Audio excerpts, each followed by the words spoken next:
Andito ako ngayon sa libing ng ating ninuno, Mamalo. So, dito yung kanyang libing. Ito yung kapatid namin, kuya namin. So dito nakalibing yung ninuno ng mga katutubong Tinuray.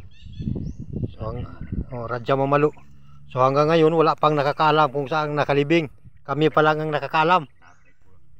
Pati yung tatay ko lang talagang una-unang nakadiscover na kung saan nakalibing.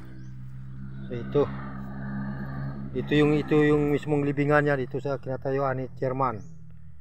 Nandyan. Ito no, tasaman, chair. Ito yung libingan niya. Hindi ko lang matanda kung saan. Dito yung talagang kuwan. Ito ma-preserve ng mga katutubong Tinuray na hindi pa nila alam kung saan nakalibing ang ating ninuno, si Radya Mamalo. Ito yung libing niya, pero hindi ko sabihin sa inyo kung saan yung exact location. Basta dito lang alam namin kung saan.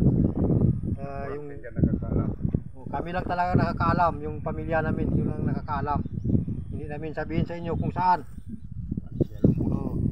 Pamilya Lumbus lang nakakaalam kung saan nakalibing yung ninuno natin na si Radya Mamalo.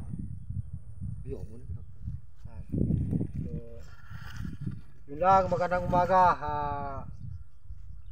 Assalamualaikum warahmatullahi ta'ala wabarakatuh.